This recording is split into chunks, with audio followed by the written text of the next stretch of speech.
Hello everyone, welcome back to my YouTube channel. आशा करती हूँ कि आप सब लोग बहुत ही अच्छे होंगे।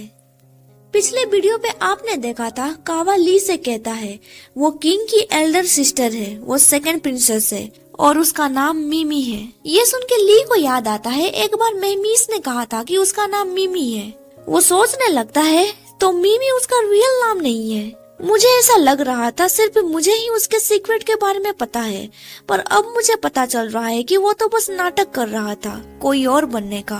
उसने उस लड़की का नाम इस्तेमाल किया था और उसने उस लड़की को इस पैलेस के अंदर बंदी बना के रखा हुआ है। मुझे लगता है उसकी और एल्डर सिस्टर के बीच कोई स्पेशल बॉन्ड होगी।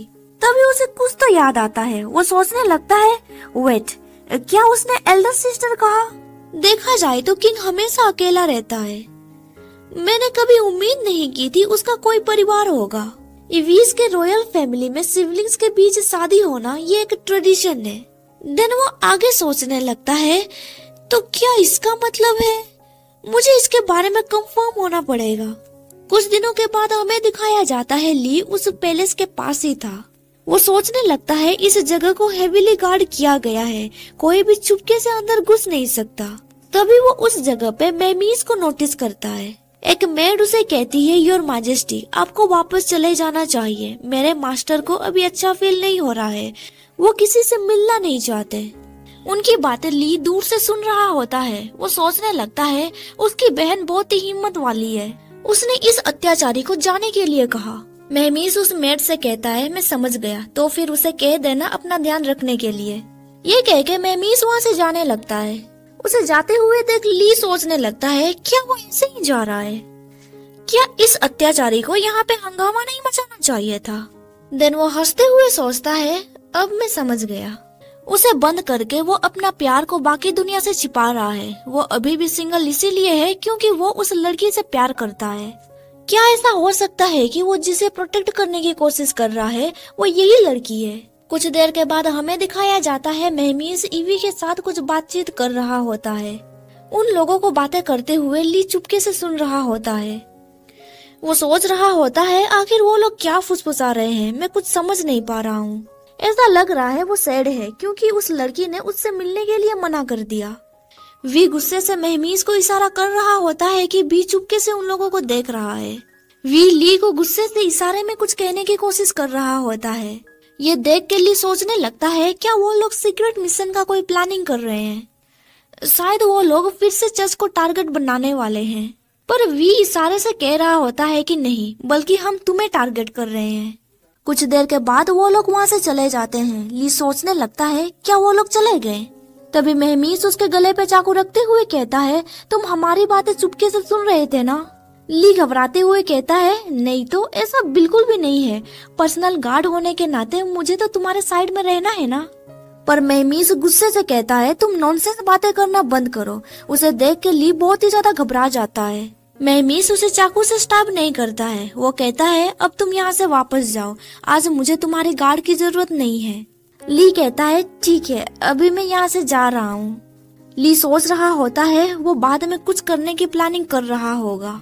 कुछ देर के बाद हमें दिखाया जाता है ली चुपके से मेहमीस के ऊपर नजर रख रहा होता है। वो सोच रहा होता है आखिर वो वेयर हाउस में क्या ढूंढ रहा है। इसके बाद सीन शिफ्ट होता है। ली अभी भी मेहमीस के ऊपर नजर रख रहा था। वो अभी एक पेड़ के ऊपर छुपा हुआ था। मेहमीस कहता है, मैं उसके लिए हर्ब लेके आया हूँ, क्या वो जाग गई? मेड कहती है, हाँ वो जाग गई। मेहमीस कहता है, तो फिर मैं उससे मिलने जाऊंगा। पर वो मेड कहती है, पर वो फिर से सोने चली गई। ये सुन के मेहमीस गुस्से से कहता है, क्या तुम मुझसे मजाक कर रही हो? वो मेड कहती है, योर मैजेस्टी, शांत हो जाइए। इस पैलेस के चारों तरफ गार्ड्स खड़े हुए हैं। मेरे मास्टर अभी किसी से मिलना नहीं चाहते हैं और आप भी जब चाहे तब उससे मिल नहीं सकते।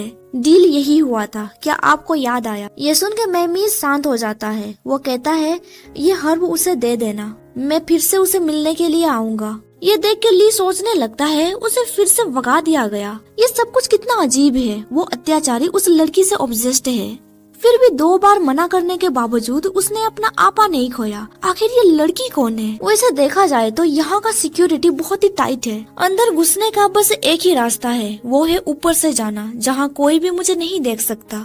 इसके बाद हमें रात का सीन दिखाया जाता है। दीवार के ऊपर से कुछ तो गुजरता है। एक गार्ड कहता है क्या हमारे ऊपर से एक बड़ी पंछी गुजरी। दूसरा गार्ड कहता है हमें लोगों को यहाँ से दूर रखना है, ना कि बर्ड्स को।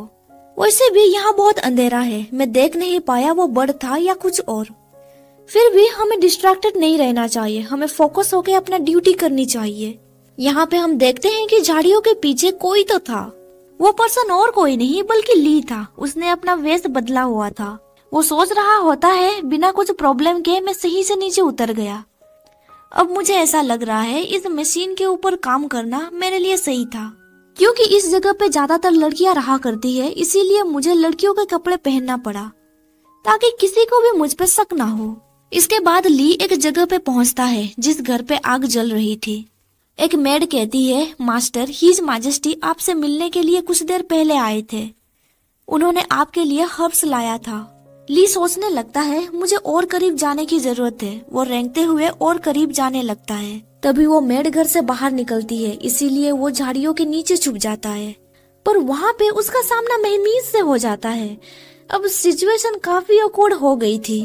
ली बहाने मारने लगता है कि मेरे इयररिंग्स पता नहीं कहाँ गुम हो गए।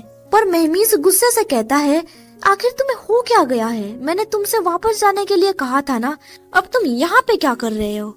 वो मेड घर से बाहर निकलने लगती है, इसीलिए महमीज उसका माउथ कवर करते हुए कहता है अब तुम शांत हो जाओ। पर ली जब उसके हाथों को टच करता है, महमीज अपने हाथ दूर हटा देता है क्योंकि उसे ये सब कुछ अजीब लग रहा था। वो सडनली खड़ा हो जाता है और अपने हाथ को पोंछने लगता है। तभी उसे कोई देख लेता है। वो पर्सन कहता है बिग ब्रदर आप यहाँ पे। उसे देख के महमीज पूरी तरह से शौक में पड़ गया था। वो पर्सन आगे कहता है बिग ब्रदर आपको यहाँ पे इतनी रात को नहीं आना चाहिए था। मैंने आपसे मिलने के लिए इनकार कर दिया, क्या इसी रीजन की वजह से आप चिंतित थे। महमीज उसके पास जाते हुए कहता है हाँ मैं थोड़ा चिंतित था। वैसे क्या तुमने मेडिसिन खाए, क्या अभी तुम्हें बेटर महसूस हो रहा है। इधर ली चुपके से उन दोनों का कन्वर्सेशन सुन रहा होता है। वो सोचने लगता है उसे तो किंग का सेकंड सिस्टर होना चाहिए था ना, पर उसका वॉइस आदमी की तरह क्यों लग रहा है। वो पर्सन कहता है आपके साथ जो पर्सन आया है क्या आप उसे अंदर लाना नहीं चाहते हैं। ये सुन के ली हैरान हो जाता है और सोचता है उसने मुझे देख ही लिया। महमीज कहता है अब तुम बाहर आ जाओ। ये सुन के ली झाड़ियों से बाहर निकलता है और वो महमीज के पास जाने लगता है। वो पर्सन पूछता है ये कौन है। महमीज कहता है वो मेरी मेड है। ये सुन के ली अजीब सा शक्ल बनाने लगता है। वो पर्सन कहता है क्या एक मेड, अब झूठ बोलना बंद कीजिए, मैं क्लियरली देख सकता हूँ कि वो एक लड़का है। पर महमीज ली का शक्ल छुपाते हुए कहता है नहीं तुम गलत सोच रहे हो, जरा देखो ये कितनी पतली है, ये डेफिनेटली एक लड़की है। वो पर्सन कहता है वेल ब्रदर हमेशा की तरह आप एडमिट नहीं करेंगे कि आप झूठ बोल रहे हैं। चाहे वो लड़का है या फिर लड़की, मुझे इससे कोई फर्क नहीं पड़ता। मैटर ये करता है कि वो आपके लिए काम करते हैं। देन वो ली के पास जाते हुए कहता है मेरे ब्रदर का अच्छे से ख्याल रखना। उसे देख के ली एकदम से शौक में पड़ जाता है। वो सोचने लगता है वो तो एक लड़का है और वो एग्जैक्टली स्टोन स्टेचू की तरह लग रहा है। तभी महमीज कहता है बहुत दिनों के बाद मैं तुमसे मिल रहा हूँ, तुम्हारा तबीयत आजकल कैसा रहता है। वो पर्सन कहता है मैं बिल्कुल ठीक हूँ ब्रदर। ली की नजर उस पर्सन से हट ही नहीं रही थी। वो पर्सन कहता है बिग ब्रदर आप बहुत दिनों से मुझसे मिलना चाहते थे, क्या आपको मुझसे कुछ काम था। महमीज कहता है नहीं मैं बस ऐसे ही मिलना चाहता था। कुछ दिनों से चीजें पीसफुली नहीं चल रही है, इसीलिए मैं चाहता हूँ कि तुम अपना ध्यान सही से रखो। अब से मैं इस पर्सन को मिमी कह के पुकारूंगी। मिमी कहता है मेरे बारे में फिक्र करने के लिए तुम्हारा शुक्रिया, मैंने चर्च के बारे में सुना। तभी महमीज कहता है मैंने उन लोगों को कंट्रोल में रखा है, इसीलिए तुम्हें ज्यादा फिक्र करने की जरूरत नहीं है, तुम बस अच्छे से आराम करो। ली अभी भी मिमी को घूरे जा रहा था। मिमी कहती है ब्रदर बाहर बहुत ही ज्यादा ठंड है, इसीलिए तुम अंदर चलो चाय पीने के लिए। देन वो ली से कहता है तुम भी अंदर चलो। ली कहता है ठीक है। वो सोच रहा होता है क्या ये पर्सन स्टोन स्टेचू है। देन वो आगे सोचता है नहीं, अगर करीब से देखा जाए तो वो स्टोन स्टेचू से ज्यादा पतला है और उसका चेहरा भी यंग दिख रहा है। पर ऐसा भी तो हो सकता है तबीयत ठीक होने के बाद वो रिकवर हो गया होगा और बाद में स्ट्रॉन्ग स्टोन स्टेचू बन गया होगा। अभी ली बहुत ही ज्यादा कंफ्यूजन में पड़ जाता है। वो सोचने लगता है इन दोनों में से कोई एक स्टोन स्टेचू होगा। महमीस उसे खींचते हुए कहता है, आखिर तुम किस चीज का वेट कर रहे हो, हमारे साथ अंदर चलो। कुछ देर के बाद हमें दिखाया जाता है वो पूल के करीब से जा रहे होते हैं। मिमी कहता है, यहाँ पे अंधेरा है इसीलिए तुम्हें देख के चलना होगा, नहीं तो तुम पूल में गिर सकते हो। ये सुन के ली सोचने लगता है वो कितना अच्छा है, वो इस अत्याचारी किंग से तो बहुत ही अच्छा है। पर तभी ली का पैर पूल में चला जाता है। महमीस थोड़ा गुस्से से कहता है, हमने तुम्हें वार्न किया था फिर भी तुम पूल में गिर गए, तुम कितने बुद्धू हो। पर मिमी अपना हाथ आगे बढ़ाते हुए कहता है, क्या तुम ठीक हो? देन मिमी कहता है, ब्रदर आप इतने मीन एक्ट क्यों कर रहे हैं, ये आप ही की ही मेड है। महमीस कहता है, मेरे पास बहुत सारे लोग हैं और उनके ऊपर ध्यान देने के लिए मेरे पास समय नहीं है। मिमी कहता है, तुम इस तरह से अगेन बातचीत मत करना, शब्द तलवार की तरह धारदार हो सकती है और इससे किसी को भी चोट पहुंच सकती है। कुछ देर के बाद हमें दिखाया जाता है वो लोग बाहर बैठे हुए थे। महमीस कहता है, मैं थोड़ी देर के लिए यहाँ बैठना चाहता हूँ क्योंकि तुम्हारा रूम गॉड के स्टेचू से भरा हुआ है। मिमी कहता है, गॉड की पूजा करना एक आध्यात्मिक बात है, क्या तुम समझ पा रहे हो मैं कैसा फील कर सकता हूँ? तुम्हारे हेल्थ और प्रोस्पेरिटी के लिए मैं हमेशा गॉड से प्रे करता रहता हूँ। मैं यहाँ पे अकेला रहता हूँ और मैं लोगों से बातचीत भी नहीं करता, इसीलिए मैं टाइम गुजारने के लिए यही करता हूँ। ली सोचने लगता है, प्रिंस मिमी का लाइफ बहुत ही ज्यादा दुख भरी है, उसे यहाँ पे अकेला ट्रैप करके रखा गया है। अगर ये पर्सन रोकी है तो फिर उसे हजारों सालों तक स्टोन स्टेचू में रहना होगा। ये सब कुछ सोच के वो बहुत ही ज्यादा परेशान होने लगता है एंड उसके मुंह से गलती से मिमी निकल जाता है। ये सुन के महमीस शौक में पड़ जाता है। ली कुछ समझ नहीं पाता है आखिर वो ऐसे एक्सप्रेशन क्यों दे रहा है। मिमी कहता है, वेट, तुम्हें ये नाम कहाँ से पता चला? देन मिमी उसे चाय ऑफर करने लगता है, इसके लिए ली उसे थैंक यू कहता है। वो सोच रहा होता है आखिर वो ऐसे रिएक्शन क्यों दे रहा था। देन वो आगे सोचता है, जरा रुको, ये पर्सन इस तरह से बात क्यों कर रहा है, ऐसा लग रहा है मिमी उसका नाम नहीं है। मिमी कहता है, तुम्हें ये चाय टेस्ट करना चाहिए, तुम्हें ये बहुत पसंद आएगा। ली सोचने लगता है, ये अजीब बात है, कावा ने तो कहा था किंग की बड़ी बहन का नाम मिमी है जो यहाँ पे रहती है, लेकिन इस पर्सन का नाम मिमी नहीं है और वो एक लड़का है। ली उस चाय को पीने ही वाला था पर महमीस उसे किक मार के नीचे गिरा देता है।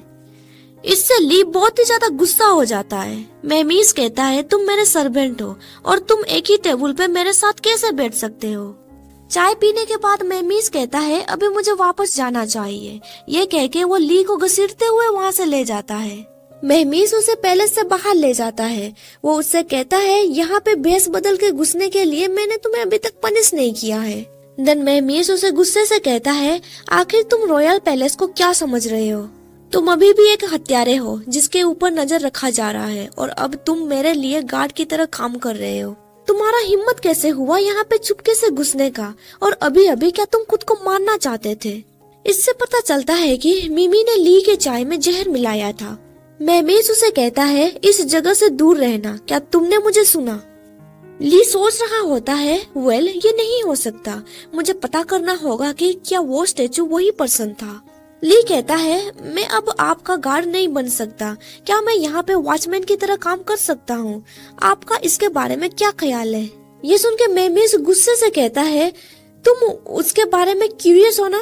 देन वो ली के बिहेवियर के बारे में याद करने लगता है। उसे लगता है कि ली एक हाइपोक्रिट है। महमीस उसे कहता है, तुम अब सपना देखते रहो, अब तुम मेरे साथ पूरे दिन रहने वाले हो और इस तरह का ट्रिक फिर से आजमाने की कोशिश भी मत करना। ली कहता है, क्या मुझे तुम्हारे साथ पूरे दिन रहना होगा? क्या तुम मुझसे मजाक कर रहे हो? मुझे सोने के लिए भी तो टाइम चाहिए ना। महमीस उसे गुस्से से कहता है, मैं तुम्हें सोने के लिए भी अलाउ नहीं करूंगा। ली कहता है, तुम टोटली अनरीजनेबल बातें कह रहे हो। महमीस गुस्से से उसका हाथ पकड़ते हुए कहता है, मैं एक अनरीजनेबल अत्याचारी हूँ, क्या ये तुम्हारे लिए कोई नई बात है? ये सुनकर ली गुस्से से सोच रहा होता है, तुम एक पागल अत्याचारी हो, अगर तुम्हारा शकल स्टोन स्टेचू से ना मिलता तो मैं तुम्हारे करीब भी नहीं जाता। अभी मुझे कोई और पर्सन मिल गया जो स्टोन स्टेचू की तरह ही दिख रहा है। अभी तुम्हारे गुस्से को देख के मुझे लग रहा है तुम स्टोन स्टेचू नहीं हो सकते। तुमने मिमी को बंदी बना के रखा था, इसीलिए मुझे उसे ढूंढने में समय लग गया। मुझे बिलीव नहीं हो रहा है मैंने इतना टाइम गवा दिया। ली गुस्से से अपना हाथ छुड़ाते हुए कहता है मुझसे हटो, एंड वो गलती से महमीज को मुक्का मार देता है। महमीज के नोज से खून बहने लगता है। वो बहुत ही ज्यादा गुस्से में लग रहा था। उसे गुस्से में देख के ली और भी ज्यादा घबराने लगता है। महमीज गुस्से से कहता है तुम मुझे मना कर रहे हो और उसके करीब जाने के लिए तुम कुछ भी कर सकते हो ना। महमीज उसे मारने के लिए अपना डैगर उठाता है। ली सोच रहा होता है अब तो मैं गया। उसे डर से कांपते हुए देख महमीज उसे छोड़ देता है। देन वो वी से कहता है उसे बंदी बना लो और मेक श्योर कि वो रूम से बाहर ना निकल पाए। ये सुन के ली हैरान हो गया था। कुछ देर के बाद वी महमीज को कहता है उसने अपना लाइन क्रॉस किया, फिर भी तुमने उसे पनिशमेंट क्यों नहीं दिया। पर महमीज क्वेश्चन अवॉइड करते हुए कहता है मैंने तुम्हें कुछ काम दिया था। वी कहता है तुम्हें चिंता करने की जरूरत नहीं है, मैंने सब कुछ हैंडल कर लिया है। देन वो आगे कहता है योर मैजेस्टी, मुझे बिलीव नहीं हो रहा आपने आज उस लड़के को जाने दिया। उसने अपनी हदें पार कर दी थी। आप उसके हाथ काट सकते थे या फिर आप उसे मार भी सकते थे। तभी ईवी कहता है अरे जाने दो, मैं समझ सकता हूँ उसने उस सुनहरे वाल वाले लड़के को जाने क्यों दिया। महमीज कहता है आखिर तुम्हारा मतलब क्या है।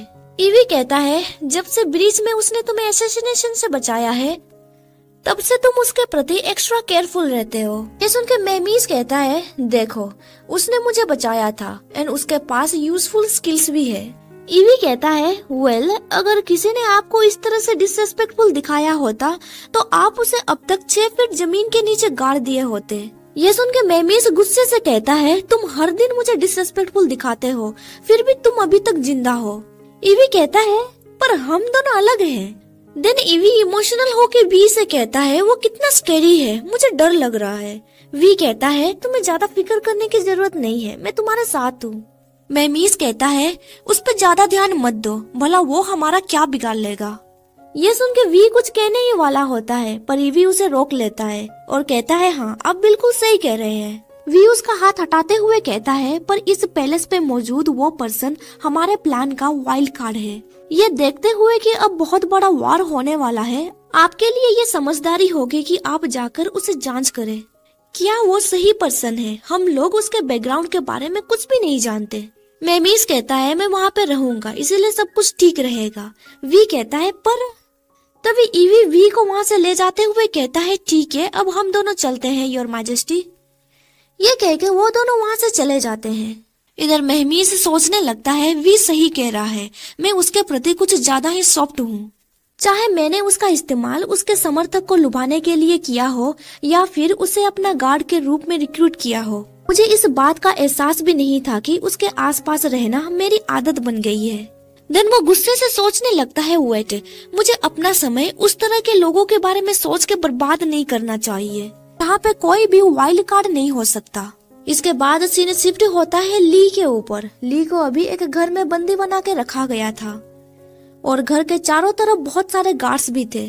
वो सोच रहा होता है मैंने बेसिक चीजें जैसे कि वाटर फिल्टर, फूड प्रोसेसर और कुछ कपड़े ले लिए हैं और जहाँ तक मेडिकल टूल्स, मेडिसिन और आर्मर की बात है उनके ऊपर काम चल रहा है। मुझे जल्दी से जल्दी तैयारी करनी होगी। इस बार मुझे बंदी बनाया गया है, शायद अगली बार मुझे लाइफ और डेथ सिचुएशन से गुजरना होगा। देन वो आगे सोचता है पर आज जो कुछ भी हुआ मुझे कुछ तो रियलाइज हुआ। क्या मैं स्टैचू के लिए कुछ ज्यादा ही ऑब्सेस्ड नहीं हो गया हूँ? मैं किंग या फिर उसके ब्रदर के प्रति मोहित नहीं हूँ, मैं तो बस उनके अंदर रॉकी के निशान ढूंढ रहा हूँ। लेकिन क्या स्टोन स्टैचू का असली स्वभाव यही है? मैंने बस उसका स्वीट एंड सिंपल साइड ही देखा है।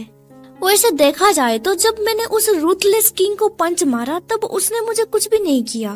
खैर देखा जाए तो वो इतना ज्यादा अत्याचारी नहीं है और मैं इस बात से अच्छी तरह से वाकिफ हूँ। मैं उसके ब्रदर के करीब जाने के लिए बहुत ही ज्यादा उत्सुक और बेताब था, पर मैंने अपना नियंत्रण खो दिया और उसे हिट कर दिया। देन वो घबराते हुए सोचने लगता है, लेकिन उस समय वो बहुत ही ज्यादा गुस्से में था। वो ऑलमोस्ट मुझे मारने ही वाला था। देन वो आगे सोचने लगता है, अगर हम दोनों फिर से मिलेंगे तो मैं उसे सॉरी कहूंगा। तभी कोई डोर नॉक करता है। वो सोचने लगता है वो कौन हो सकता है। बाहर में तो बहुत सारे गार्ड्स थे, किसकी हिम्मत हुई यहाँ पे आने का।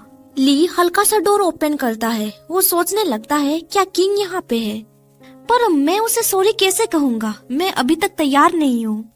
पर वो किंग नहीं, कावा था। कावा उसके ऊपर एरो चलाता है। वो एरो उसके सामने से छू के गुजरती है। ली सोचने लगता है कावा यहाँ पे क्या कर रहा है। कावा गुस्से में लग रहा था, पर सडनली वो हंसते हुए ली से कहता है, मैं तो मजाक कर रहा था, मैंने तुम्हें डरा दिया ना। मैं होप कर रहा था तुम्हारे साथ ट्रेन करने का, पर तुम यहाँ पे ऐसे सिचुएशन में कैसे फंस गए। ली सोच रहा होता है, मुझे लगा कि उसे पता चल गया कि मैं उसके ड्रीम गर्ल के पैलेस पे गया था और वो यहाँ पे मुझसे झगड़ा करने के लिए आया होगा। पर उसकी बातें सुन के लग रहा है उसे इन सब चीजों के बारे में कुछ भी नहीं पता। मैं ऑलरेडी उसके लॉर्ड से मिल चुका हूँ एंड मुझे नहीं लगता मुझे उससे ये कहना चाहिए कि उसका क्रश एक लड़का है। ली कहता है किंग बहुत ही ज्यादा अनप्रेडिक्टेबल है, मेरा मूड नहीं है उसके बारे में बातचीत करने का। देन ली डोर क्लोज करते हुए कहता है, मैंने बाहर बहुत सारे गार्ड्स को देखा था, तुम मुझसे मिलने के लिए कैसे आ गए। कावा कहता है, उन्होंने कहा कि एक इम्पोर्टेंट मिशन के लिए सारे गार्ड्स को बाहर भेज दिया गया है और अभी सिर्फ आर्चर्स ही फ्री हैं। ली पूछता है, वो लोग कौन से मिशन पे गए हैं। कावा कहता है, वो पूरे शहर के लोगों को इकट्ठा कर रहे हैं। ली पूछता है, पर क्यों। कावा उसे इशारे से कहता है, मेरे पास आओ। कावा उसे धीरे से कहता है, वो लोग चर्च के सभी सदस्यों को पकड़ रहे हैं। ये सुन के ली कहता है, क्या सब लोगों को। कावा कहता है, तुम अपनी आवाज कम करो, हमारा काम है उन अपराधियों को जेल तक पहुंचाना। हमें इन सब चीजों के बारे में ज्यादा बातचीत नहीं करनी चाहिए। मुझे ऐसा लग रहा है ये एक सीक्रेट मिशन है जिसके बारे में किसी को भी नहीं पता। मुझे तब तक पता नहीं चला जब तक मैंने छत से नीचे की ओर नहीं देखा। देन वो आगे कहता है, तुम्हें क्या लगता है वो अत्याचारी, मेरा मतलब वो किंग क्या कर रहा है। चर्च गॉड की ओर से बोलता है और हमें उनका संदेश देता है। भले ही किंग उन्हें पसंद नहीं करता है, फिर भी उसे उन लोगों को इस तरह से गिरफ्तार नहीं करना चाहिए। ली कहता है, शेर हम इसके बारे में क्या कर सकते हैं, कौन जानता है वो अत्याचारी किंग और उसके लोग क्या प्लानिंग कर रहे हैं। वैसे भी हमारा ये काम नहीं है। कावा कहता है, तुम सही कह रहे हो। देन कावा आगे कहता है, मैं तो तुम्हें इम्पोर्टेंट बात कहना ही भूल गया। देन कावा उसे मीट देते हुए कहता है, बहुत सारे गार्ड्स तुम्हारे ऊपर नजर रख रहे हैं, ऐसा लगता है वो नहीं चाहते हैं कि तुम अच्छे से रहो। वैसे क्या तुमने प्रॉपरली खाना खाया। ली हंसते हुए कहता है, कावा तुम तो मेरे लाइफ सेवर निकले। कावा कहता है, अपने भाई के लिए मैं कुछ भी कर सकता हूँ। जब ली मीट खा रहा होता है, कावा इधर उधर देखने लगता है और कहता है, यहाँ पे बहुत सारी चीजें पड़ी हुई है, जबकि तुम इस रूम को छोड़ के नहीं जा सकते। अगर तुम्हें कुछ भी जरूरत होगा तो मुझे कह देना, मैं तुम्हारे लिए लेके आ जाऊंगा। ये सुन के ली कहता है, कावा तुम सच में अमेजिंग हो। कावा कहता है, मुझसे दूर हटो, तुम ये क्या कर रहे हो, ये कितना घिनौना है। ली कहता है, कावा मैं सच में तुम्हें अप्रिशिएट करता हूँ। जब से मैं यहाँ पे आया हूँ तुम वो पहले पर्सन हो जो मुझे काइंडली ट्रीट करता है। अब से मैं तुम्हें रियल फ्रेंड की तरह ट्रीट करूँगा। ये सुन के कावा सरप्राइज हो जाता है।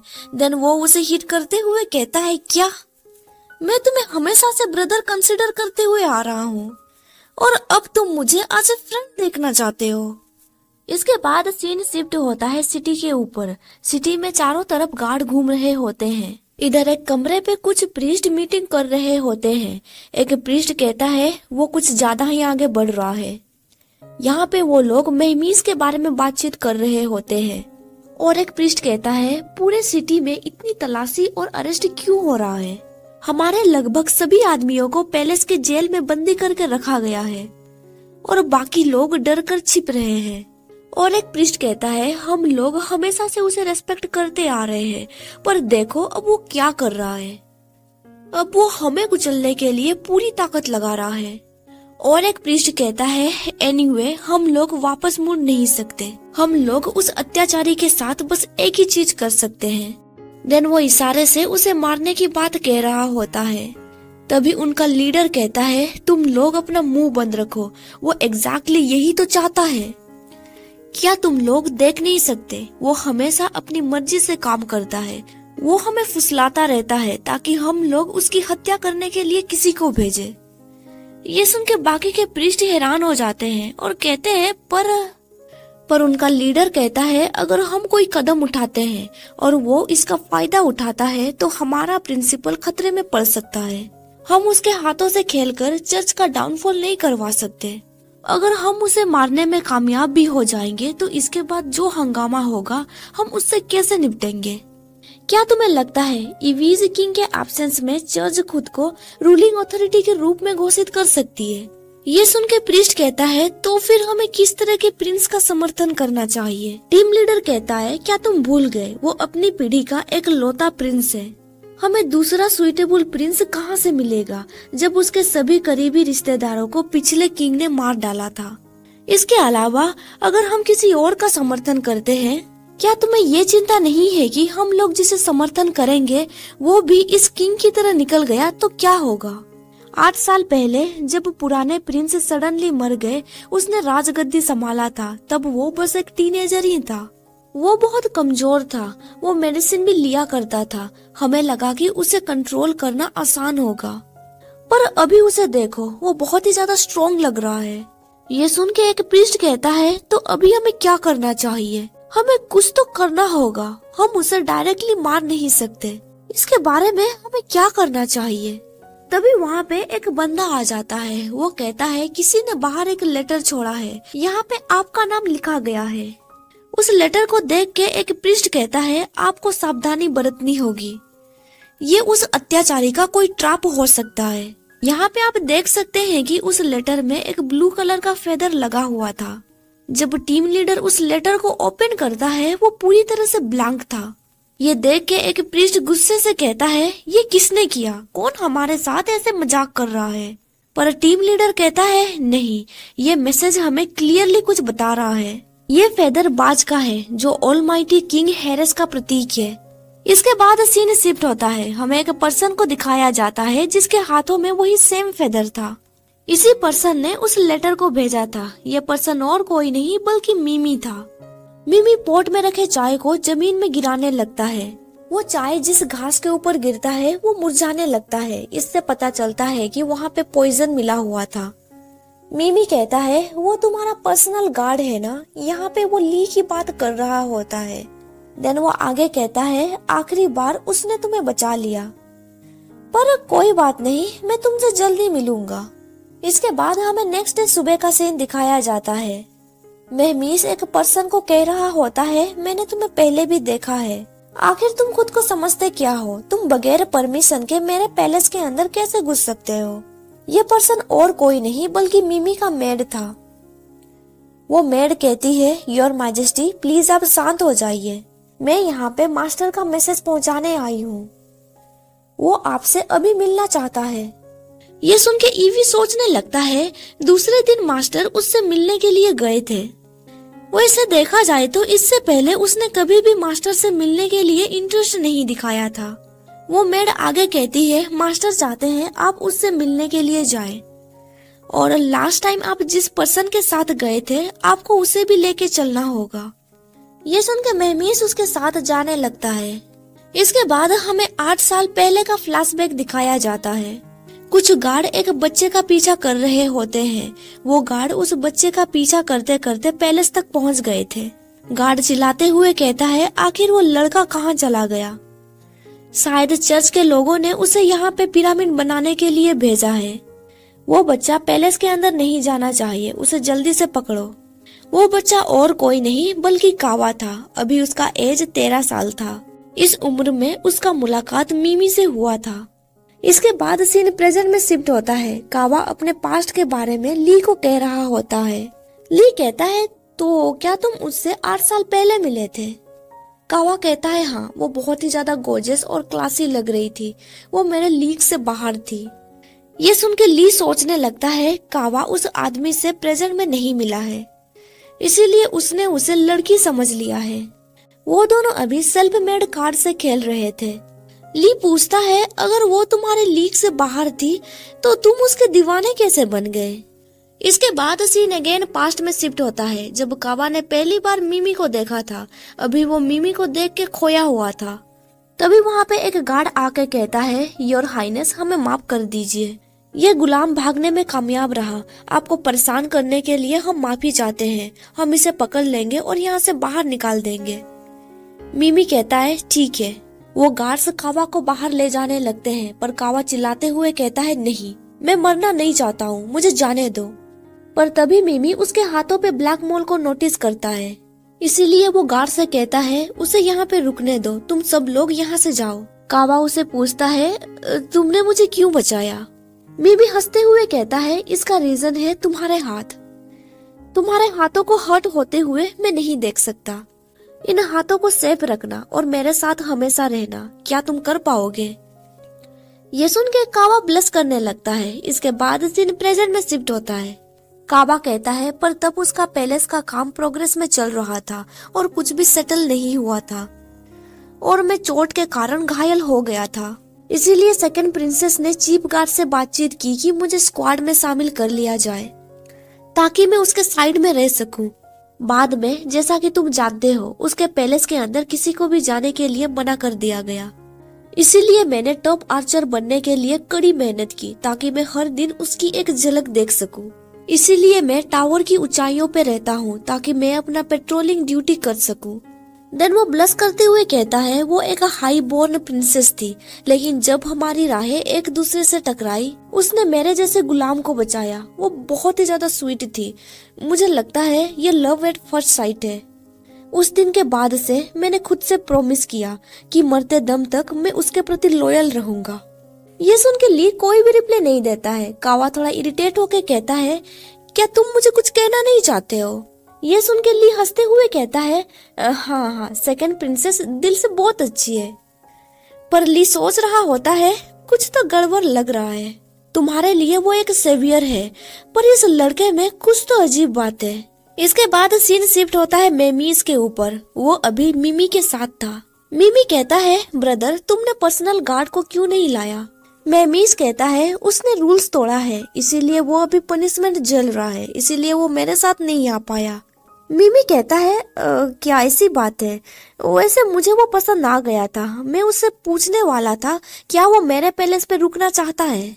मेमीज कहता है इसकी कोई जरूरत नहीं है, वो एक अच्छा आर्चर है, इसीलिए उसकी जरूरत सिटी के पेट्रोलिंग में लग सकती है। ये सुन के मिमी कहता है पर मैंने सुना था कि वो सिटी पेट्रोलिंग के लिए कभी भी नहीं गया, वो हमेशा ग्लू की तरह तुम्हारे साथ ही रहता है। मुझे जेलस फील हो रहा है कि तुम्हारे पास उसके जैसे लॉयल गार्ड्स हैं। देन वो आगे कहता है जब मैं बच्चा था तो मैं इतना बीमार था कि महल के दीवार के बाहर भी नहीं जा सकता था, इसीलिए मेरा साथ देने के लिए तुमने मुझे लिटिल फ्रेंड्स दिए थे। यहाँ पे वो कैट्स के बारे में बोल रहा है। देन वो आगे कहता है पर दुख की बात है कि वो पहले ही चले गए और मैं यहाँ पे फिर से अकेला फंस गया हूँ। मुझे उनकी बहुत याद आती है। मेमीज कहता है मैं जानता हूँ अकेला रहना तुम्हारे लिए मुश्किल रह रहा होगा और मैं तुम्हारा देखभाल सही से नहीं कर रहा हूँ। वो गार्ड आउटसाइडर है, वो हमसे कुछ छुपा रहा है, उसे जानने के लिए मैं उसे अपने पास रख रहा हूँ। अगर फिर भी तुम उसे चाहते हो तो मैं तुम्हें वो दे सकता हूँ। वैसे भी इस समय पे वो अपना जॉब नहीं कर रहा है, इसीलिए मैं उसे कुछ दिनों के लिए तुम्हारे साथ रहने के लिए भेज दूंगा। वैसे वो तुम्हें पसंद करता है, इसीलिए तुम्हारे साथ काम करके उसे अच्छा लगेगा। बस इतना ध्यान रखना कि वो मेरे पास सही सलामत वापस आ जाए, ठीक है।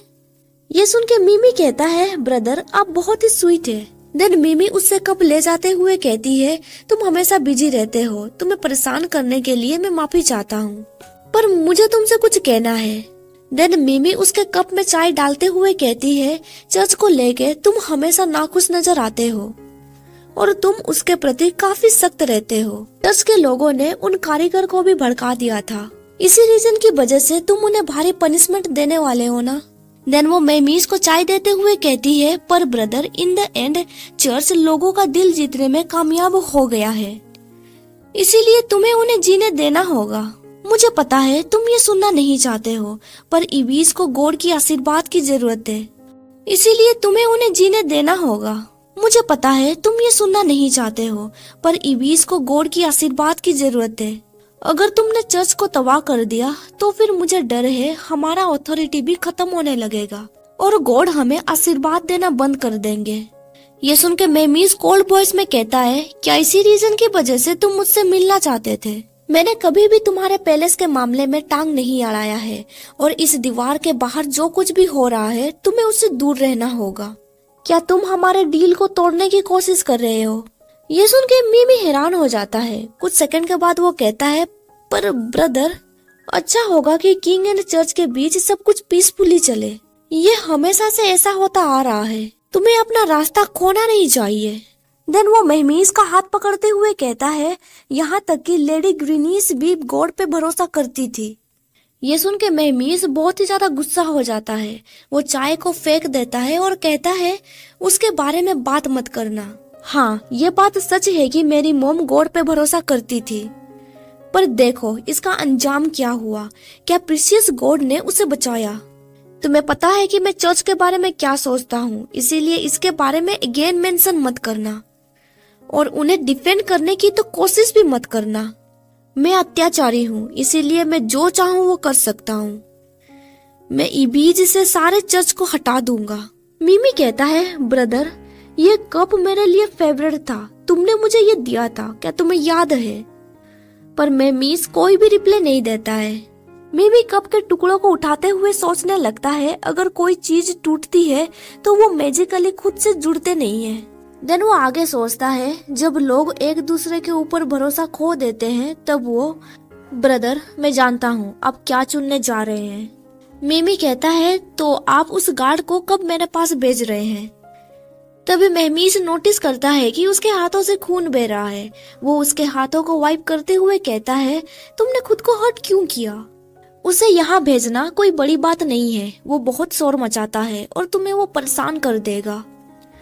तुम उन चीजों के बारे में ज्यादा सोच रहे हो जिनके बारे में तुम्हें सोचना नहीं चाहिए। कुछ दिनों के लिए ब्रेक ले लो, ठीक है? मिमी कहता है, तो तुम्हारे लिए वो लड़का काफी मायने रखता है ना? तुम उससे कुछ ज्यादा ही ऑब्सेस्ड लग रहे हो। मेमीज कहता है, किसी ने ऑलरेडी मुझे इसके बारे में वार्न कर दिया है, तुम्हें ज्यादा फिक्र करने की जरूरत नहीं है, मुझे पता है मैं क्या कर रहा हूँ। मिमी कहता है, ओह क्या सच में? वैसे ये तुम्हारा मामला है, इसीलिए मैं और कुछ नहीं कहूँगा। लेकिन जब पहली बार मैं उस गार्ड से मिला वो बहुत ही ज्यादा उत्तेजित लग रहा था। वो लगातार मुझे घूरे जा रहा था, इसीलिए तब मुझे थोड़ा अजीब महसूस हुआ था। मैंने पहले उसके बारे में रूमर से सुना था। मैंने फिगर आउट किया कि वो तुम्हारे लिए लॉयल है, पर मैंने एक्सपेक्ट नहीं किया था कि वो मुझ पे भी इंटरेस्ट दिखाएगा। देन वो आगे कहता है, ब्रदर, क्या ये इसीलिए है क्योंकि मैं तुम्हारी तरह दिखता हूँ? जो लोग नहीं जानते वो सोच सकते हैं कि वो केवल हमारे जैसे दिखने वाले लोगों के प्रति लॉयल है। आखिर तब वो किसे घूर रहा था? ये सुन के मेहमीज कोई भी रिप्लाई नहीं देता है। कुछ देर के बाद हमें दिखाया जाता है मेहमीज मिमी के पैलेस से बाहर निकल रहा होता है। डोर के पास ईवी उसका इंतजार कर रहा था। ईवी कहता है, फाइनली तुम बाहर आ ही गए, तुम्हें कहीं चोट तो नहीं लगी है ना? मेहमीज कहता है, तुम्हें ज्यादा फिक्र करने की जरूरत नहीं है, वो मुझ पे हाथ तक नहीं उठा सकता। ईवी पूछता है, तो फिर तुम इतने सैड नजर क्यों आ रहे हो? क्या वहाँ पे कुछ हुआ था? मेहमीज कहता है, हमारी सुरक्षा को मजबूत करने के लिए यहाँ पे और 3 गार्ड्स को भेज दो। ईवी कहता है, अभी बस कुछ ही चर्च के मेंबर्स बाकी रह गए हैं, वो लोग यहाँ पे घुस नहीं सकते। क्या तुम्हें लगता है कि हमें और भी ज्यादा बैकअप की जरूरत है? मेहमीज कहता है, ये चर्च के खिलाफ बचाव के बारे में नहीं है, ये उसके खिलाफ बचाव के बारे में है। उसमें कुछ तो गड़बड़ है। इसके बाद सीन शिफ्ट होता है ली के ऊपर। कावा गुस्से से कह रहा होता है, आखिर मैं बार बार क्यों हार जा रहा हूँ? ली कहता है, तुम नेक्स्ट राउंड में जरूर जीतोगे, पर कावा बार बार हार जाता है और अब वो खेलने से इनकार कर देता है। ली उससे पूछता है, तुम्हें कैसे पता चला कि उसका नाम मिमी है? कावा बोलता है, मैंने बस गेस किया, मैं जानना चाहता था वो कौन थी, पर वो लोग उसके आइडेंटिटी को छुपाने की कोशिश कर रहे थे। एक दिन जब मैं ड्यूटी कर रहा था तब मैंने किंग को देखा था।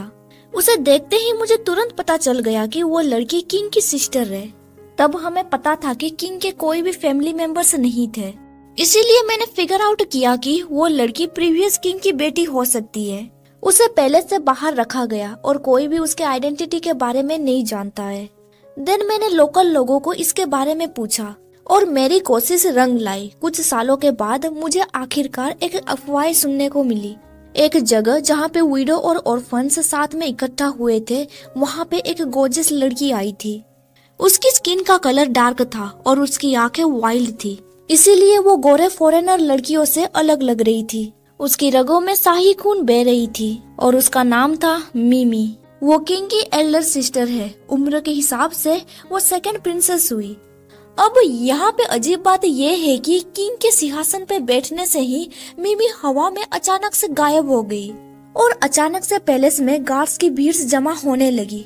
उनके पास बहुत सारे हथियार भी थे। इन द एंड मेरे ख्याल से अगर किसी को अरेस्ट किया गया है तो वो किंग की सिस्टर है, जो कि सेकंड प्रिंसेस मिमी है। ये सब कुछ सुन के ली सोचने लगता है उसने सब कुछ परफेक्टली ऐड किया हुआ है। ली कहता है तो तुम्हारा मतलब है कि सेकंड प्रिंसेस इन पैलेस के दीवारों के बाहर रहा करती थी। देन किंग ने उसे पकड़ लिया और उसे पैलेस में बंदी बना के रख दिया। कावा कहता है हाँ तुम सही कह रहे हो। ली सोचने लगता है पर क्या मिमी किंग का नाम नहीं है? तब उसने जिस तरह से रिएक्ट किया था ऐसा लग रहा था कि वो उसका रियल नेम था। देन वो आगे सोचने लगता है क्या ऐसा हो सकता है कि तब वो सेकंड प्रिंसेस एक्चुअली में किंग था। इसके बाद सीन शिफ्ट होता है। हमें चर्च के लोगों को दिखाया जाता है। अभी वो लोग चुपके से डोजी और बिल्डिंग के अंदर घुस चुके थे। एक प्रीस्ट कहता है यहाँ पे रॉयल फैमिली का रिकॉर्ड्स रखा गया है बहुत सालों से और ये दूसरे फाइल से सीक्रेट चर्च के डॉक्यूमेंट्स हैं। दूसरा प्रीस्ट कहता है हमें 10 नहीं हमें 20 साल पुराने डॉक्यूमेंट्स को चेक करनी चाहिए। यहाँ पे हमें कुछ तो इम्पोर्टेंट मिल सकता है। उनका लीडर कहता है हमें सही से इन्वेस्टिगेशन करना होगा और हमें ये भी जानना होगा कि ये ब्लू फेदर किसका है। इसके बाद सीन शिफ्ट होता है। एकीन कहता है हमने लगभग सभी चर्च के सदस्यों को पकड़ लिया है सिवाय कुछ बड़े लोग और उनके हथियारों को छोड़ के। वी कहता है हमारे गार्ड्स उनके ठिकानों पर नजर रख रहे हैं और वो किसी भी पल उन्हें पकड़ने के लिए तैयार हैं। तभी ईवी कहता है सिचुएशन देखते हुए हमारा प्लान होना चाहिए उन पर अत्याचार करना, घर घर जाके उन्हें मारना ये इम्पॉसिबल है। देखा जाए तो उनकी इतनी हिम्मत नहीं है। तभी वी कहता है मेरे पास एक बैकअप प्लान है, चर्च में घुसपैठ करना। हम उन्हें चुपके से उठा लेंगे और उनकी जगह अपने लोगों को रख लेंगे। मैं जिन लोगों को ट्रेनिंग दे रहा था मुझे लगता है हमें उनकी अभी जरूरत होगी। ईवी कहता है और इससे कोई फर्क नहीं पड़ता है कि ईवीज वाले लोग हमारे काम को समझ पाते हैं या नहीं। चर्च को कुचलने के लिए हीज मैजेस्टी बरसों से अत्याचारी राजा का भूमिका निभाते आ रहे हैं। आम लोगों के लिए किंग और चर्च के बीच का टकराव बस एक रोजमर्रे की बात है। जब तक लोग टेम्पल में विश्वास रखते हैं वो गॉड को पूजा करने के लिए रिचुअल्स निभाते रहेंगे, तब तक उन्हें कोई परवाह नहीं होगी। ये सुन के यकीन कहता है तो तुम लोग मिलके प्लान बना रहे थे और तुम लोगों को बस काम निपटाने और लोगों को पकड़ने के लिए मेरी जरूरत है ना। ये सुन के ईवी और वी गुस्से से सोचने लगते हैं तुम ड्यूटी के टाइम में हमेशा अपने बच्चों को पिकअप करने के लिए चले जाते हो। मेमीस कहता है हम लोग एक चीज के बारे में श्योर नहीं है कि चर्च को ऑलरेडी पता है कि इस पैलेस में वो पर्सन कौन है। अगर चर्च ने उस पर्सन को अगवा कर लिया तो चीजें हमारे हाथ से निकल जाएगी। ईवी कहता है तुम्हें ज्यादा परेशान होने की जरूरत नहीं है, तुमने वहाँ पे गार्ड की संख्या बढ़ा दी है। अगर चर्च के पूरे गैंग भी हमारी तरफ आने लगेंगे तो उन्हें वो नहीं मिलने वाला जो वो चाहते हैं। सब कुछ हमारे कंट्रोल में है, तुम्हें ज्यादा परेशान होने की जरूरत नहीं है। देन वो आगे कहता है ईबीज एक ऐसा नेशन है जो सदियों से चर्च के द्वारा दबा कर रखा गया है, पर अब वो फ्री होने जा रहा है। तभी महमीज कहता है अब कदम उठाने का समय आ गया है। ये सुन के वी वहाँ से जाने लगता है। इसके बाद हमें चर्च के लोगों को दिखाया जाता है जो अभी भी डोजी और बिल्डिंग में थे। वो लोग रॉयल किंग के वंशज के बारे में डॉक्यूमेंट्स पढ़ रहे होते हैं। इसके बाद सीन शिफ्ट होता है एकीन की वाइफ के ऊपर। वो अभी बच्चों को नहला रही होती है। इसके बाद हमें कावा को दिखाया जाता है जो ली के रूम में सो रहा होता है। इधर ली अपना कुछ काम कर रहा होता है। इसके बाद सीन शिफ्ट होता है मिमी के ऊपर। उसके हाथ में मसाल थी। उसके पास एक मेड मरी पड़ी थी। मिमी कहता है, ब्रदर, मैंने अपना आइडेंटिटी और राजगद्दी तुम्हें दिया, लेकिन तुमने मुझे निराश कर दिया। अब मैं तुम्हारा और शैडो नहीं बन सकता। अब हम सब कुछ बराबर करने जा रहे हैं। इसके बाद वो मरी हुई मेड के ऊपर एक पानी डालने लगता है, जिसकी वजह से वो मेड फिर से जिंदा होने लगती है। देन वो ग्रेव के ऊपर वो पानी डालने लगता है और जितने भी लोग मरे हुए थे वो सारे जिंदा होने लगते हैं। मिमी कहता है, मेरे वॉरियर्स, अब तुम सब लोग जाग जाओ। इसके बाद सीन शिफ्ट होता है सिटी के ऊपर। वी को पता चल गया होता है कि बाकी के चर्च के मेंबर्स कहाँ पे छुपे हुए हैं, पर वी जब अपने आर्मी के साथ उनके ऊपर अटैक करने के लिए जाता है, वो देखता है कि वो लोग चर्च के मेंबर्स नहीं थे बल्कि मर्सिनरीज थे। वी कहता है, हम लोगों को घेर लिया गया है, ये एक ट्रैप था। जब वो लोग उस घर से बाहर निकलते हैं तभी एक जोर का धमाका होता है, जिसकी वजह से पैलेस जल रहा होता है। एक गार्ड तुरंत मेहमीज के पास जाता है और कहता है, योर मैजेस्टी, एक बुरी खबर है, पैलेस अब आग में जल रहा है। ये सुन के अकीन हैरान हो जाता है और कहता है, क्या? ये सुन के मेहमीज को गुस्सा आ रहा होता है। यकीन कहता है, क्या उन बस्टर्ड चर्च वालों ने ये सब कुछ किया है? तब पैलेस के गार्ड्स कर क्या रहे थे? उन लोगों ने हमलावर को क्यों नहीं रोका?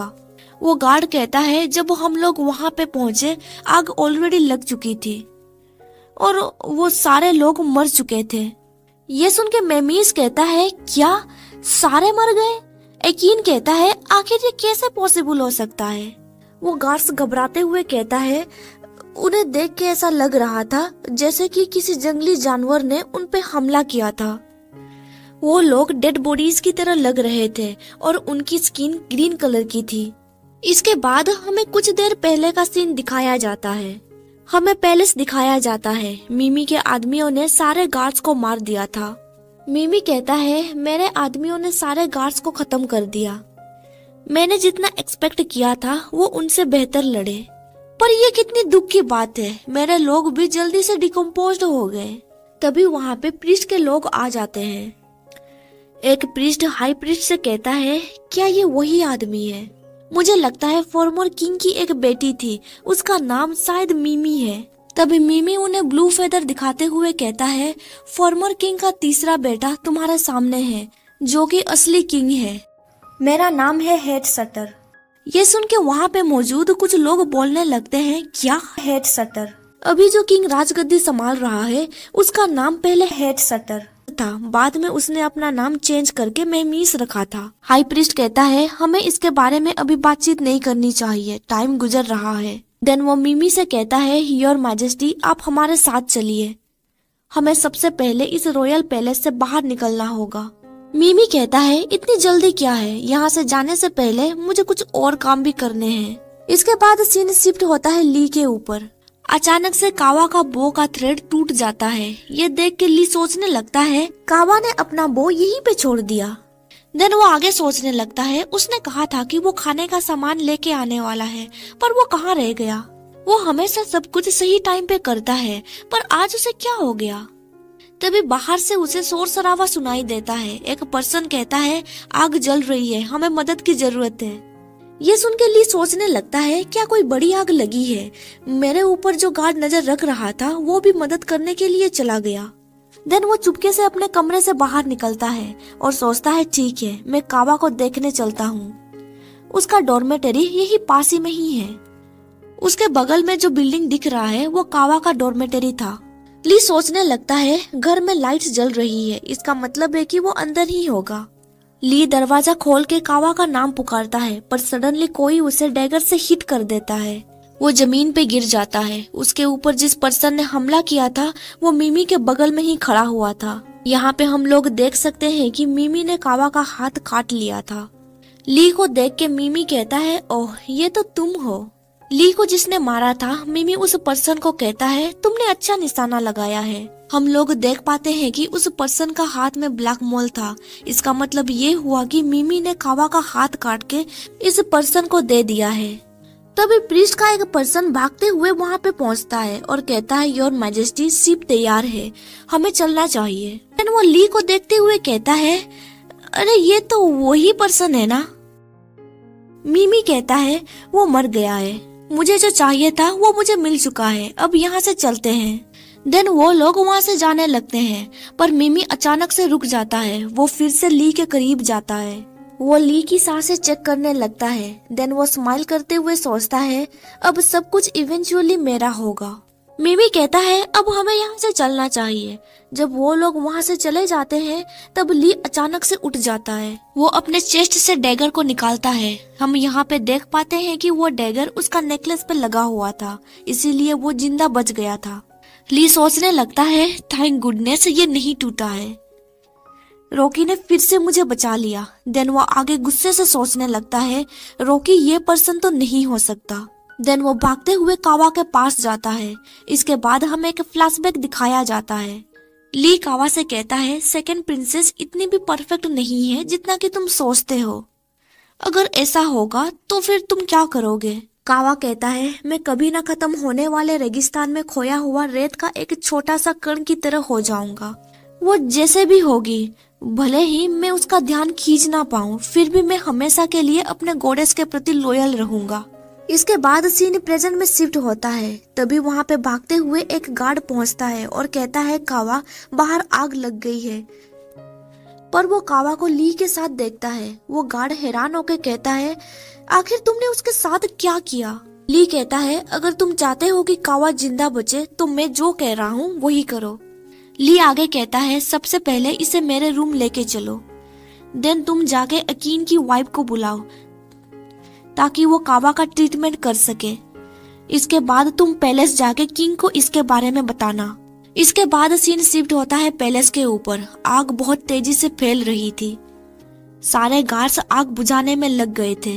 वहाँ पे महमीस भी पहुंच चुका था। यकीन हैरान होकर कहता है आखिर ये सब कुछ क्या चल रहा है? आखिर चर्च के लोग इतना सब कुछ करने में कामयाब कैसे रहे? मेमीस कहता है उन्होंने यहाँ पे आग लगाई ताकि वो एविडेंस को खत्म कर सके। वो हमें कंफ्यूज करना चाहते हैं। सबसे पहले तुम उन ग्रीन लाशों को बाहर निकालो। तभी वहाँ पे वो गार्ड पहुँच जाता है। वो कहता है योर मैजेस्टी, ली ने मुझे आपसे कुछ कहने के लिए कहा है। उसने कहा कि सफेद बालों वाला लड़का चर्च के लोगों के साथ है। वो लोग नर्थ में जाने वाली शिप से यहाँ से भागने वाले हैं। ये सुन के मेमीस हैरान हो जाता है। यकीन कहता है क्या तुमने सफेद बाल वाले लड़के के बारे में कहा?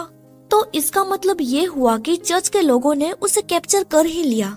सिटी गेट से जाने के बजाय वो लोग यहाँ से निकलने के लिए शिप का इस्तेमाल कर रहे हैं। ईवी कहता है योर मैजेस्टी, मुझे लगता है आपको उस सुनहरे बाल वाले लड़के पे भरोसा नहीं करना चाहिए। वो शायद हमें जानबूझ के गलत इन्फॉर्मेशन दे रहा है ताकि वो लोग सिटी के गेट से यहाँ से निकल सके। पर महमीस कहता है तुम लोग यहाँ पे रुक के पैलेस को गार्ड करो। मुझे एक शिप चाहिए उनके पीछे जाने के लिए। ये सुन के यकीन और ईवी दोनों हैरान हो जाते हैं क्योंकि वो ली की बात मान रहा था। ईवी यकीन से कहता है तुम उसके साथ जाओ। वी के साथ कुछ तो गलत हुआ है। मैं यहाँ पे रुक के उसका इंतजार करता हूँ। तुम जाके हीज मैजेस्टी के ऊपर नजर रखो। यकीन कहता है ठीक है। यकीन कुछ गार्ड से कहता है जो लोग आग निभाने में मदद नहीं कर रहे हैं वो लोग मेरे साथ चलो। कुछ देर के बाद हमें दिखाया जाता है आग बुझ चुकी थी। ईवी वहाँ पे मौजूद लोगों को समझाने लगता है सब कुछ ठीक हो गया है, तुम लोगों को ज्यादा चिंता करने की जरूरत नहीं है। पर तभी वहाँ पे ली आ जाता है। उसे देख के ईवी कहता है तुम यहाँ पे? ली कहता है एक बस्टर्ड ने मेरी दोस्त की चीज ले ली। मैं उसे वापस चाहता हूँ और मुझे उससे इसकी कीमत वसूलनी है। इसके बाद हमें एक शिप को दिखाया जाता है। अभी सवेरा हो चुका था। एक प्रीस्ट कहता है हाई प्रीस्ट, हमारे पीछे एक शिप आ रही है। हाई प्रीस्ट कहता है हमें आगे बढ़ते रहना चाहिए, हम ऑलमोस्ट पहुँचने ही वाले हैं। पर तभी उनके शिप के ऊपर मेमीस पहुँच जाता है। उसे देख के प्रीस्ट कहता है ये तुम हो? तुम यहाँ पे कैसे? तुमने हमें इतनी जल्दी कैसे पकड़ लिया? मेमीस कहता है शूटर कहाँ पे है, मुझे बताओ वो कहाँ पे है। हम लोग देख पाते हैं कि वहाँ पे 2 शिप मौजूद थी। एक गार्ड यकीन से कहता है चीप, एनिमी का शिप शूटिंग रेंज के अंदर है। यकीन कहता है ठीक है, सब लोग तैयार हो जाओ। पर तभी गार्ड कहता है जरा रुकिए chief, his majesty enemy ship के अंदर है। ये देख के यकीन अपने गार्ड्स को शूट करने से मना कर देता है। यकीन सोचने लगता है हम लोग मांगा से बहुत आगे निकल चुके हैं। और हम जितनी देर वेट करेंगे चीजें उतनी खतरनाक हो सकती है। योर मैजेस्टी, आप अकेले उनसे लड़ने के लिए कैसे जा सकते हैं? पर कोई बात नहीं, एक सिंगल शिप में ज्यादा हथियार नहीं होंगे।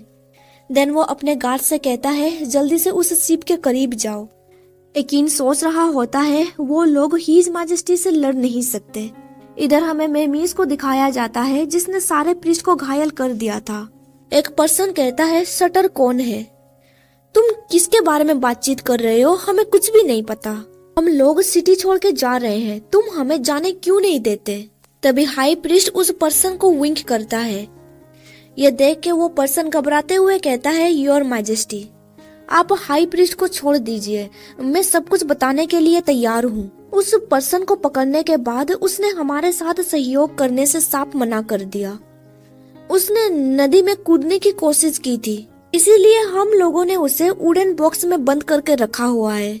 मेहमीस जल्दी से जाके उस वुडन बॉक्स को ओपन करता है। अब से मैं इस पर्सन को मिमी के बजाय शटर पुकारूंगी। वो डरने का नाटक कर रहा होता है। वो मेहमीस को गले लगाते हुए कहता है ब्रदर, फाइनली तुम यहाँ पे आ गए। मेहमीस उसे गले लगाते हुए कहता है शटर, चलो घर वापस चलते हैं। पर तभी शटर उसे चाकू मार देता है। ये देख के मेहमीस बहुत ही ज्यादा हैरान में था। शटर कहता है मेहमीस, मुझे माफ कर दो, मैंने तुमसे झूठ कहा। मैंने उन्हें ऑफर किया था मेरे साथ चलने के लिए, नहीं स्पष्ट रूप से कहा जाए तो मैंने उनसे कहा मुझे ले जाने के लिए। देन वो आगे कहता है मैंने आग लगाई और मैंने तुम्हारे गार्ड्स को भी मारा और अब मैं तुम्हें भी साथ लेके जाऊंगा। ये सुन के मेहमीस कहता है तो तुमने ये सब कुछ किया था? देन मेहमीस उस डैगर को निकालते हुए कहता है मुझे ये आइडिया था कि तुम अपने पैलेस के लोगों को मारते हो और तुमने मेरे गार्ड्स के पानी में पॉइजन भी मिलाया था। मुझे लगा था कि तुम कभी भी मुझे हार्म नहीं करोगे। लेपर्ड स्किन की वजह से मेहमीस को चोट नहीं लगी थी। मेहमीस कहता है शटर, तुम मेरे इकलौते फैमिली मेंबर हो। सच कहूँ तो कल तक मैं तुम पे उंगली भी नहीं उठाता, लेकिन अब तुम मेरे ब्रदर नहीं हो, क्योंकि मेरा ब्रदर कभी भी मेरे खिलाफ नहीं जा सकता। ये सुन के शटर हंसते हुए कहता है वो मेरा साथ देगा, जैसा मैं कहूँ वो वैसा करेगा। वो मुझे प्यार भी देगा और जो कुछ भी मैं बर्दाश्त नहीं कर सकता वो उसे डिस्ट्रॉय कर देगा। मेरे ख्याल से ऐसा जो करेगा वही अल्टीमेट ब्रदर होगा, बिल्कुल उसकी तरह। तभी मेहमीस के पीछे एक पर्सन चाकू पकड़ के खड़ा हो जाता है। वो पर्सन बिल्कुल उसकी तरह ही दिख रहा था। वो पर्सन मेहमीस का हाथ मोड़ देता है। शटर कहता है मैंने तुमसे कहा था ना, मैं तुम्हें अपने साथ लेके चलूंगा। मुझे तुम्हारे बॉडी से एक पीस चाहिए। मैंने जिस बॉडी को बनाया है उसमें बस एक चीज मिसिंग है, वो है हार्ट। देन शटर उसके चेस्ट पे नाइफ रखते हुए कहता है कम ऑन, अब मुझे जल्दी से तुम्हारा हार्ट दे दो। तभी कोई शटर के हाथों पे एरो शूट करता है। वो पर्सन नदी के किनारे था। वो घोड़े के ऊपर सवार था। वो और कोई नहीं बल्कि ली था। शटर अपने आदमी को ऑर्डर देता है उसे मारने के लिए। उसे रोकने के लिए मेहमीस उसके ऊपर अटैक करता है। वो पर्सन उसके ऊपर भारी पड़ रहा था। हाई प्रीस्ट सोचने लगता है ये अत्याचारी सच में उसके सामने हार रहा है। शटर ने एक ऐसा पावरफुल मॉन्स्टर को क्रिएट किया है जो इस अत्याचारी से नहीं डरता। वो पर्सन मेहमीस को जान से मारने ही वाला था, पर तभी ली शटर के ऊपर एरो शूट कर देता है। शटर को घायल हालत में देख जो पर्सन मेहमीस को मारने वाला था वो तुरंत शटर के पास जाने लगता है। तभी ली चिल्लाते हुए कहता है मेहमीस, इसे पकड़ो। मेहमीस उस वेपन को पकड़ के सारे प्रीस्ट को मारने लगता है। तभी एक पर्सन पीछे से उसके गले में फंदा लगा लेता है और जोर से रस्सी खींचने की वजह से मेहमीस बेहोश हो जाता है। जब वो बेहोश हो जाता है वो पर्सन नदी में उसे फेंक देता है। मेहमीस को बचाने के लिए ली भी पानी में छलांग लगा लेता है। मेहमीस को होश में लाने के लिए ली उसे सीपीआर दे रहा होता है। ये देख के एकीन शौक में बोलता है ये तुम कर क्या रहे हो? जब मेहमीस को होश आ जाता है वो ली को दूर पुश कर देता है। अभी मेहमीस बोट में था। मेहमीस हंसते हुए ली से कहता है तुम यहाँ पे हो, एंड देन वो अगेन बेहोश हो जाता है। उसे इस तरह से हंसते हुए देख ली हैरान में था क्योंकि उसकी मुस्कुराहट रॉक स्टैचू से मिल रही थी। तभी एक गार्ड कहता है चर्च का शिप जा रहा है। एकीन कहता है उन्हें पीछा करो, पर ली चिल्लाते हुए कहता है हमें वापस पैलेस चलना चाहिए। उसने बहुत सारा खून गवा दिया है, उसकी हड्डियां टूट चुकी है और उसके सर पे भी चोट लगा है, उसे ट्रीटमेंट की जरूरत है। इसके बाद सीन शिफ्ट होता है पैलेस के ऊपर। ईवी भागते हुए आके कहता है, डॉक्टर्स कहाँ पे है? क्या डॉक्टर्स यहाँ पे पहुँच गई है? एक सर्वेंट कहता है, हाँ डॉक्टर यहाँ पे आ चुके हैं। पर जिस पर्सन को लॉकअप में बंदी किया गया था वो लड़का डॉक्टर्स को अपना काम करने नहीं दे रहा है। इधर हमें ली को दिखाया जाता है, वो डॉक्टर्स को मेडिसिन अप्लाई करने के लिए नहीं दे रहा होता है। वो चिल्लाते हुए कहता है, तुम सब लोग यहाँ से बाहर निकलो, मुझे ट्रीटमेंट करने दो। पर वहाँ पे मौजूद डॉक्टर्स उसे धक्के मार के बाहर निकाल देते हैं। तभी वहाँ पे एकीन की वाइफ ईमू आ जाती है। ईमू वहाँ पे मौजूद सारे डॉक्टर से कहती है, मैं इस टेम्पल की सबसे अच्छी डॉक्टर थी एंड मैं इसके लिए गारंटी दे सकती हूँ। इस पर्सन ने अपने वियर्ड ट्रिक्स दिखा के एक मरे हुए आदमी को जिंदा कर दिया जिसके हाथ कटे हुए थे। इसका मेडिकल स्किल हम लोगों से काफी अलग है। अब तुम सब लोग इसके रास्ते से हटो। देन ईमू ली से कहती है, तुम्हें सब कुछ जल्दी करना होगा, मैं तुम्हारी मदद करूंगी। ली कहता है, उन सब लोगों को कहो कि यहाँ से चले जाए, मैं नहीं चाहता हूँ कि कोई भी मुझे काम करते हुए देखे। तभी भी उसके गले पे नाइफ रखते हुए कहता है, तुम नहीं चाहते हो कि हम लोग तुम्हें देखें, आखिर तुम हमारे पीछे करने क्या वाले हो? वी को देख के ईवी कहता है, तुम वापस आ ही गए। ली कहता है, तुम अपने काम से मतलब रखो। ये सुन के वी गुस्से से कहता है, आखिर तुम ये किसे कह रहे हो? तभी ईवी कहता है, ईमू को उस पे भरोसा है, इसीलिए मुझे लगता है उसका मेडिकल स्किल अच्छा होगा। वी, हम लोग हीज मैजेस्टी का ज्यादा टाइम वेस्ट नहीं कर सकते। ये सुन के वी वहाँ से जाने लगता है। ईवी ली से कहता है, तुम जो चाहो कर सकते हो, लेकिन हम यही रहेंगे और तुम्हारे ऊपर कड़ी नजर रखेंगे। अगर तुम कुछ गलत करने की प्लानिंग कर रहे हो या फिर तुम हीज मैजेस्टी को नहीं बचा पाए तो। ली कहता है, तुम्हें मुझे ये बताने की जरूरत नहीं है, मैं उसे जाने देने की गलती नहीं करूँगा। तभी ली को याद आता है, वी ने एक बार कहा था, जो लोग तूफान के करीब पहुंचने की कोशिश करते हैं वो जितने करीब जाते रहते हैं उनके लिए खतरा उतना ही बढ़ता रहता है। अगर वो एक बार इसमें फंस गया तो वो ये डिसाइड नहीं कर सकता कि वो यहाँ पे इंटरफेयर करेगा या फिर नहीं। ली आगे सोचने लगता है, अभी मैं समझ सकता हूँ तब उसका मतलब क्या था। देन वो इलाज करने के दौरान सोचता है, जब मैं यकीन का मरहम पट्टी कर रहा था, नहीं, जब मैं स्टोन स्टैचू का पीछा कर रहा था तब मैं ऑलरेडी स्टोन के अंदर फंस चुका था। इसके बाद सीन शिफ्ट होता है, हमें दो सर्वेंट्स को दिखाया जाता है। एक सर्वेंट कहता है, हीज मैजेस्टी को बहुत चोट आई थी और जिस डॉक्टर ने उन्हें ठीक किया वो उनका फॉरेनर गार्ड था। और मैं तुम्हें बता दूं, इस गार्ड ने कुछ ऐसी पागल शैतानी चाल चली जो पहले कभी किसी ने नहीं देखा था। अगर वो गार्ड हीज मैजेस्टी को बचाने में कामयाब रहा तो उसकी चालें बुरी नहीं होंगी बल्कि चमत्कारी होंगी। ये सुन के दूसरा गार्ड कहता है, जरा रुको, तुम्हारा मतलब क्या है? इसके जवाब में दूसरा सर्वेंट कहता है, मैंने सुना है कि जिस गार्ड ने हीज मैजेस्टी को ठीक किया था वो वही पर्सन है जो टेम्पल के सामने अचानक आ गया था। हाँ, ये वही है जिसे माना जाता है कि वो हेवन से नीचे आया था। तभी वहाँ पे यकीन पहुँच जाता है और कहता है, हे तुम दोनों, क्या तुमने हीज मैजेस्टी को देखा है? उनका हालत कैसा है? तभी वहाँ पे ईवी पहुँच जाता है। वो कहता है, ट्रीटमेंट खत्म हो चुकी है, अच्छी बात ये है कि वो डेंजर से बाहर है। देन वो दोनों सर्वेंट से कहता है, तुम दोनों यहाँ से जाओ। यकीन कहता है, क्या सच में? क्या हीज मैजेस्टी पूरी तरह से सेफ है? ये तो अच्छी बात है। देन ईवी गुस्से से उसे कहता है, यकीन, मैंने हीज मैजेस्टी को तुम्हारे हाथों पे छोड़ा था, पर देखो उनके साथ क्या हो गया। यकीन अपने नीज पे बैठ जाता है और कहता है, हाँ ये सब कुछ मेरी गलती है, तुम जितना चाहो मुझे मार सकते हो। ईवी कहता है, बॉस तुम्हें इसके लिए सजा सुनाएंगे, ना कि मैं।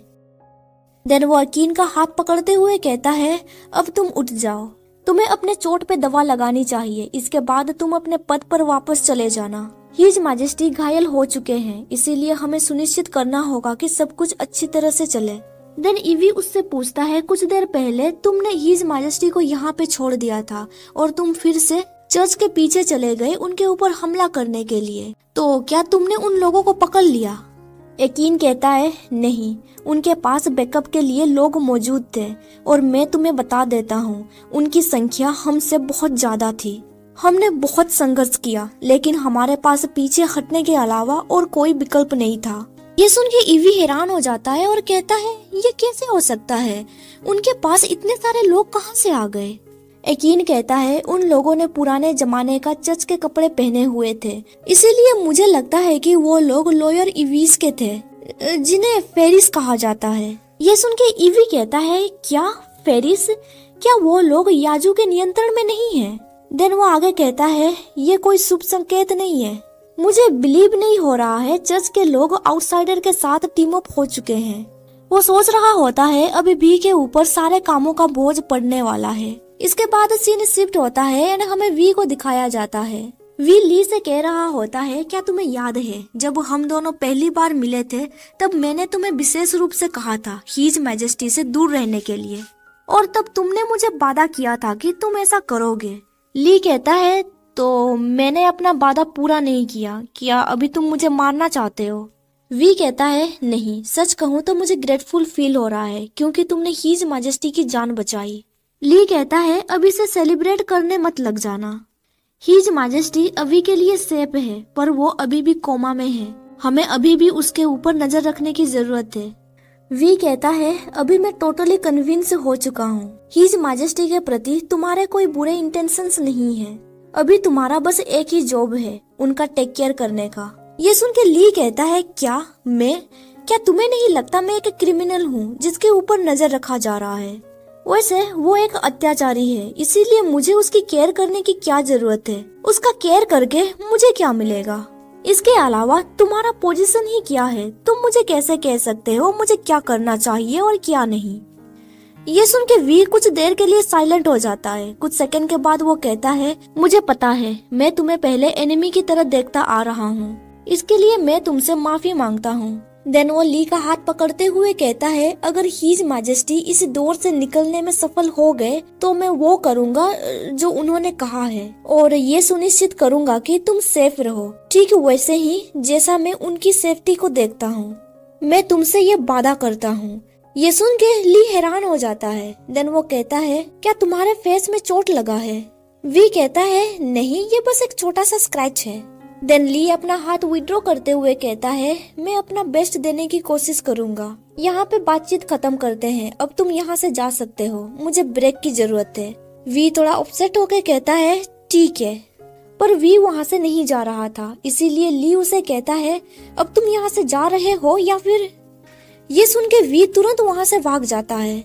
देन वो महमीज के पास जाता है, वो अपनी हंसी को कंट्रोल कर रहा होता है। महमीज पूरी तरह से रिकवर हो चुका था, अभी वो सो रहा है। तभी ली उसे पिंच करते हुए कहता है तो तुमने उसे कहा ना मुझे प्रोटेक्ट करने के लिए? देन वो उसके करीब जाते हुए कहता है वेल, क्या तुम अत्याचारी नहीं हो?